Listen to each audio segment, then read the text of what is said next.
ഈ വീഡിയോ കാണുന്ന ഏത് പൊട്ടക്കണ്ണനും മനസ്സിലാക്കാൻ പറ്റും. ഈ കുട്ടി പർപ്പസ്ഫുള്ളി ഇങ്ങനെ സെൽഫ് മോഡൽ ഫോണും വെച്ച് ഇങ്ങനെ നിന്നു കൊടുക്കുക, വീണ്ടും ഇങ്ങനെ നിന്നു കൊടുക്കുക. പാവപ്പെട്ടവനാണെങ്കിലോ ഒരു കയ്യില് ബാഗും ഒരു കയ്യില് കമ്പിയിലും പിടിച്ച് നിൽക്കുന്ന അവസ്ഥയാണ്. എന്താണ് പറയേണ്ടത്? ഇത്രയും അതപ്പതിച്ചു പോകണല്ലേ പടച്ചവനെ, നമ്മുടെ നാട് ഇത്രയും അതപ്പതിച്ചു പോകണല്ലോ. പറയാൻ വാക്കുകളില്ല. ഇങ്ങനെ വന്ന് ഓരോരുത്തരും പ്രതികരിക്കുന്നുണ്ട്. ഈ പ്രതികരണങ്ങൾ മാത്രമേ ഉള്ളൂ, ഇതിനൊന്നും നടപടിയൊന്നും ഉണ്ടാവത്തില്ല. അതാണ് പ്രശ്നം.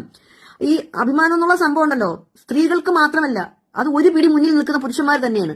ഞാൻ പലപ്പോഴും ഇപ്പോൾ ചിന്തിക്കാറുണ്ട്, ഒരിക്കലും ഞാൻ സ്ത്രീ പക്ഷത്ത് നിന്ന് മാറി സംസാരിക്കുകയല്ല. പുരുഷന്മാരെക്കാൾ പ്രശ്നക്കാർ തന്നെയാണ് ഈ കാലഘട്ടത്തിലെ സ്ത്രീകൾ. അവർക്കൊരു ഭാവമുണ്ട്. നിയമം എപ്പോഴും അവരെ സപ്പോർട്ട് ചെയ്യും. നിയമം അനുകൂലമാണ്. സ്ത്രീ പറയുന്നതാണ് ശരി. ലൈക്കിന് ഷെയറിന് വേണ്ടി ഇത്രയും തരം താന്ന നിന്നെയൊക്കെ ഉണ്ടല്ലേ, കുറെ ഫെമിനിസ്റ്റുകളുണ്ട്, കുറച്ച് വാലും പൊക്കി ഇങ്ങനെ ഇറങ്ങും. അവളൊക്കെ ഭാവമുണ്ട്. എന്താ, അവളൊക്കെയാണ് ഭൂമിയിൽ എന്തൊക്കെ സംഭവം. എല്ലാ നിയമവും ഇവക്കൊക്കെ അനുകൂലമാണ്. കുറെ ചാറ്റ് ഹിസ്റ്ററിയുമായിട്ട് ഇറങ്ങും. എല്ലാത്തിനും നിന്ന് കൊടുത്തിട്ട് കുറച്ച് ചാറ്റ് ഹിസ്റ്ററിയുമായിട്ട് ഇറങ്ങുന്നത് കൂട്ടത്തിൽ പെടുന്നതാണ് ഈ പറയുന്ന കുട്ടിയും.